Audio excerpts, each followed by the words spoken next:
So we'll do line structures. Line structures are really cool. You'll love it. I think you'll like it.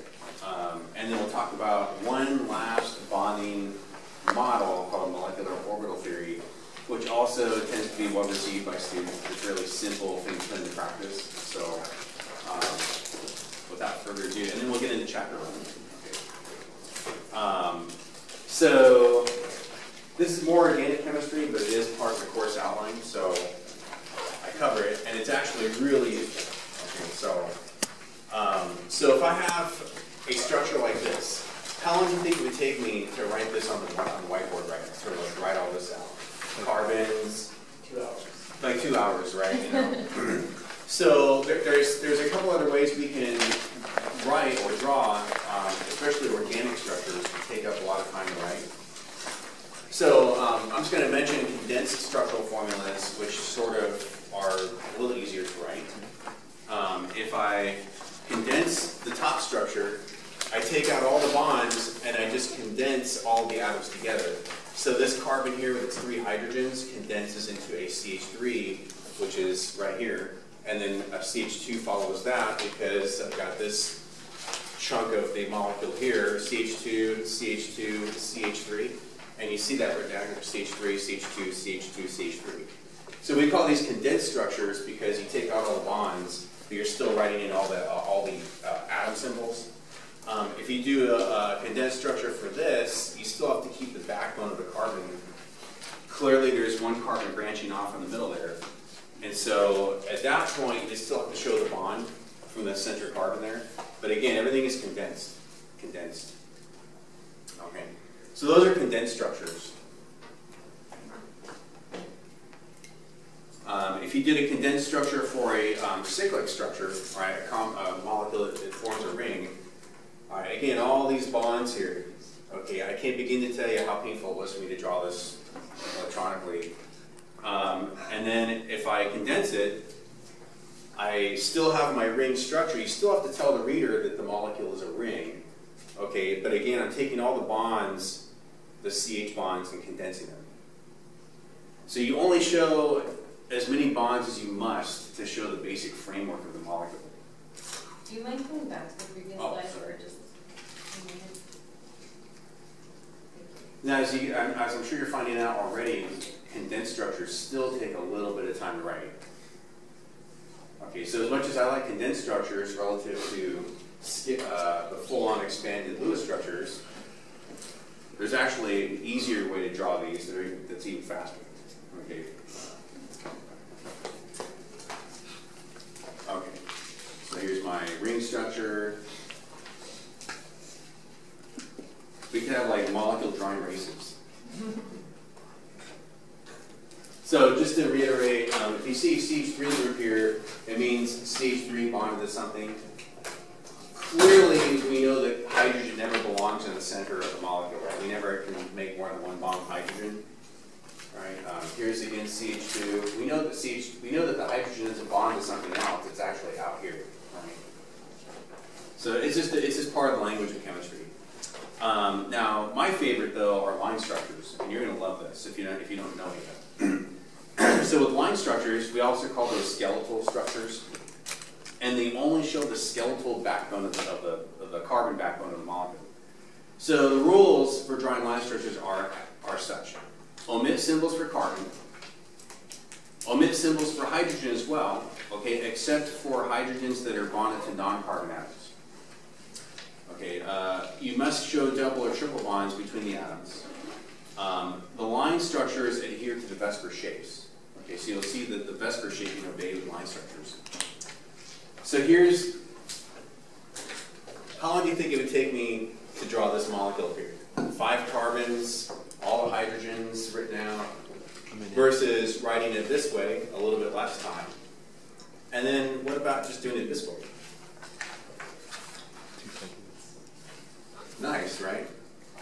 So what I'm showing here is that this carbon becomes this carbon, and this center carbon here becomes this center carbon, and so forth. This carbon becomes this guy.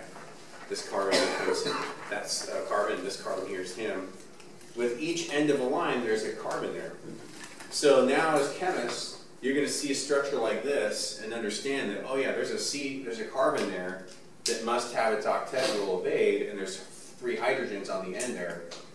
I know there's a carbon here with 2 hydrogens on there to complete its octet, and same thing here, and then 3 carbons again at the end, or 3 hydrogens on this carbon at the end.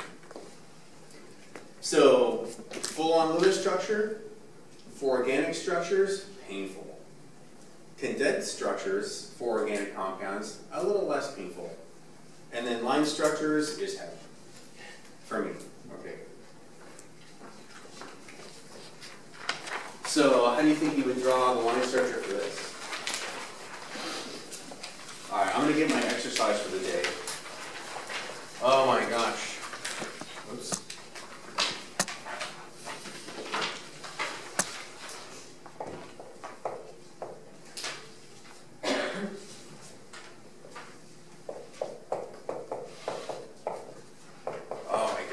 Hurting my arm. My 1-inch pythons can't take it. Compared to Hulk Hogan that had 19-inch pythons. Okay. This is really painful to draw, right? How would I draw the line structure for this? Just like 2 lines. Alright, so I'm going to go ahead and say 2 lines, right? So here's 1 line, 2 lines, and 3 lines. Alright, so it'll be 3 lines. So 4 carbons, but only 3 lines. Remember how I was showing you how to draw VSEPR sketches for a slightly longer molecule? And what did I use the word? I said we got to Condense. We have to crimp it. Okay, and you're doing the same thing here. You're crimping the carbon backbone so that you can observe where the carbons are. Okay, because it obeys the VSEPR sketches, or VSEPR shapes. So these are all tetrahedral carbons. Okay, and part of that involves having a crimped backbone. Yeah? How did you know it's carbon and not one of the CMOPs, one of the other ones? Because the rule for line structures is that you omit the symbols for carbon, but if it was nitrogen or oxygen or fluorine, you have to write that symbol in. That's how you know. So this is really a way of drawing organic structures. And organic molecules can be very large, and so the easiest way to draw them is through line structures or skeletal structures. Good question. Would you mind drawing bubbles around each thing that goes to each point? Because I drew 4, I did like an M. Right, so here's that carbon, Okay. right? And then here's Oh, I see it now. I'm sorry. Thank you. that carbon. And then we have this carbon here, and this carbon right here. That makes sense. Thank you. When you want to draw line structures, you should crimp it. Okay. If you hate taking time, you should crimp it. Okay. All right. Throw a little bit of Devo at you. How would you draw this bottom structure here? So we have 3 carbons in a row. Okay, with all of its hydrogens. Oh, good grief. Oh, my arm is killing me. How I wish I could just crimp it.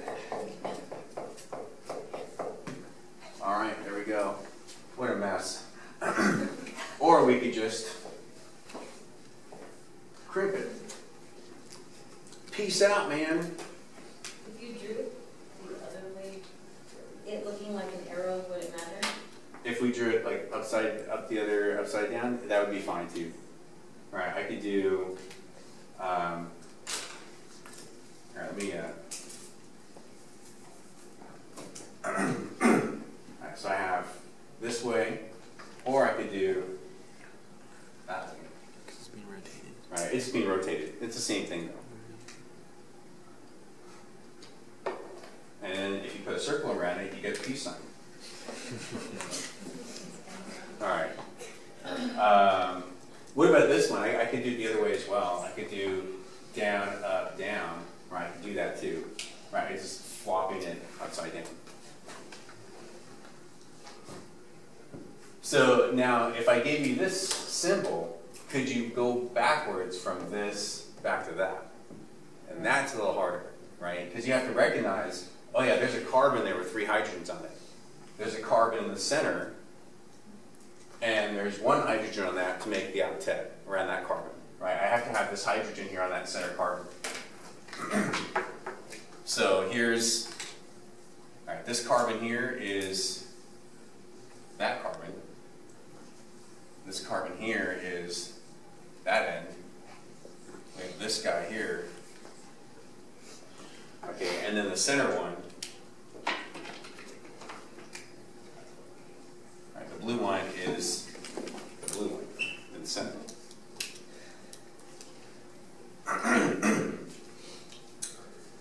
But I don't know about you, but would you rather do this or would you rather do this? I'd rather crimp it. Okay. How would you do a ring structure?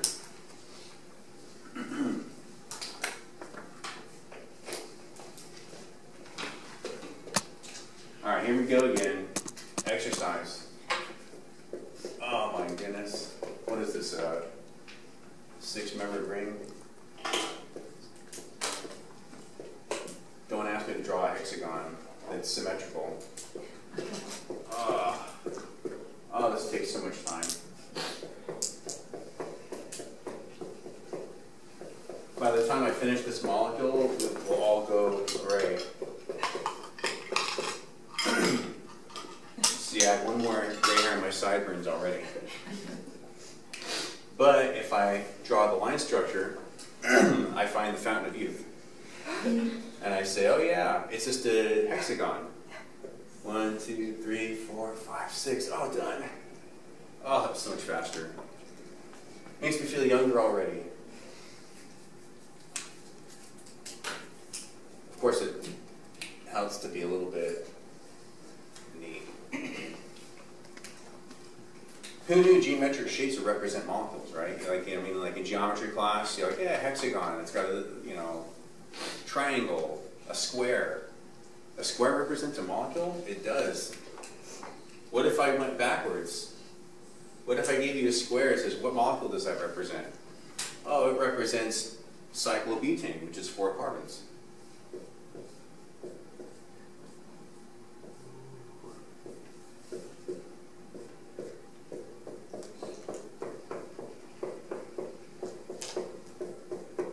Oh, but that really is rather unfortunate to have to go backwards. What if I gave you a molecule that was like this?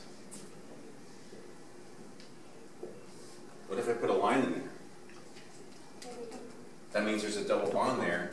That means I need to take off 2 of these hydrogens and put a double bond in. Cool? You like to crimp it? I like crimping it.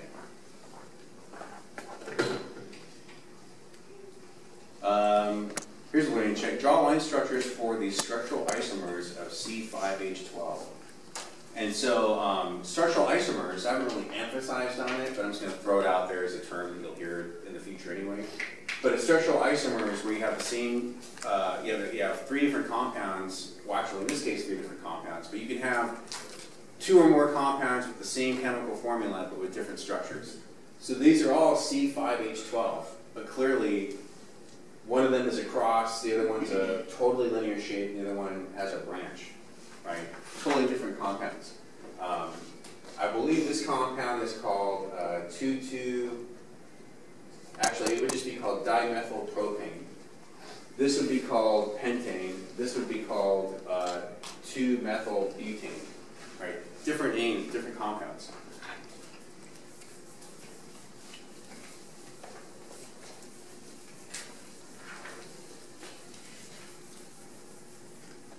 How long will it take us to draw this? Well, let's see. That top structure that's got basically a cross. Oh yeah, done. Okay, second compound, 2, 3, 4, 5, that's done. All right, and then the other one, 2, 3, 4, and then there's a branch. So if you drew the line, if you drew Lewis structures for all those structures, it would take you forever, right? But you just do this and you're done. It's like going from a typewriter to word processing. It's just the best thing ever. Okay, to get to Oz's question a bit here, what if you had line structures for a molecule where it didn't have just carbon and hydrogen?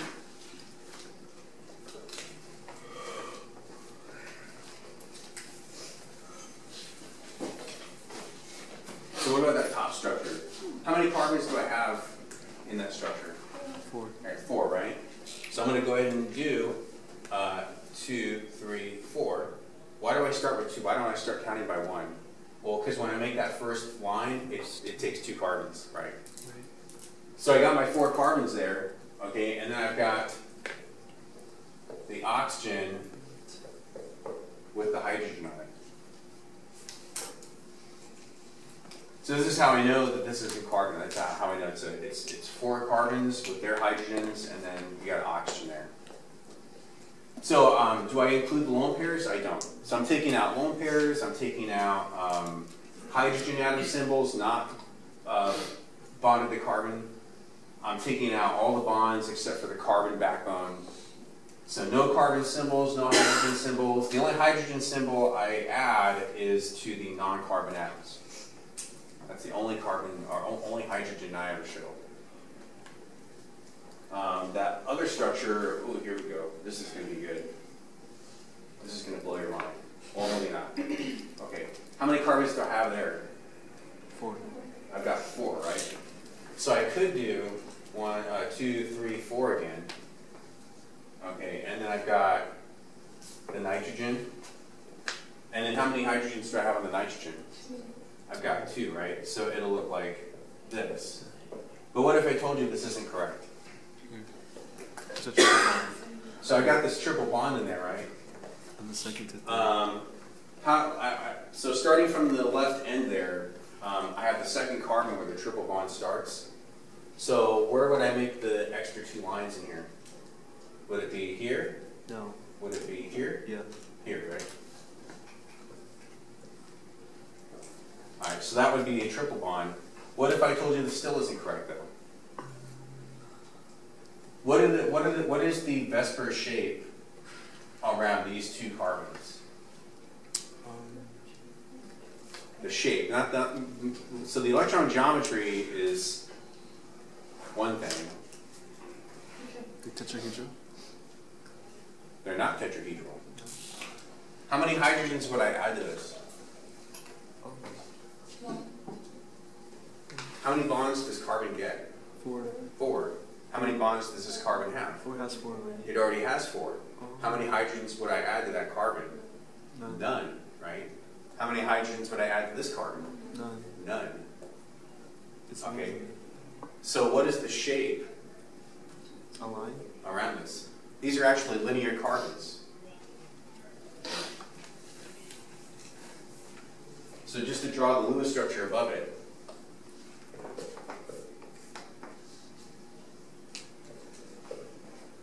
oops, I got the carbon.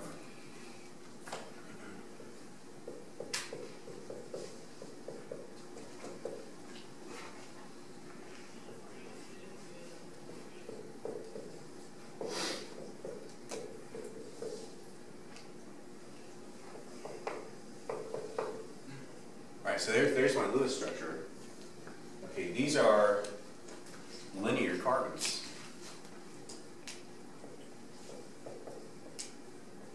Linear sp hybridized carbons, right? Yeah. But if you draw it like this is insinuating that it's actually bent here. That's not right.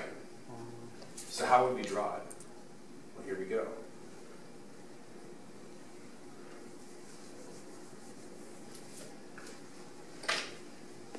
Alright, so we have a carbon here.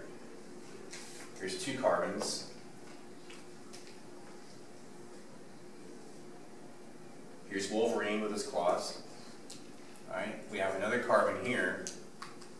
And then we have to bend that one to show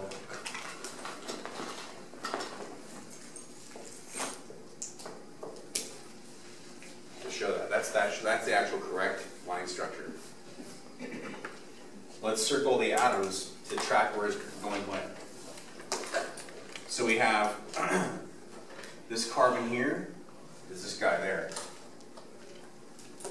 This carbon here goes right there. Here's this carbon right there. Here's this carbon at that break in the line there. And then of course we have our nitrogen.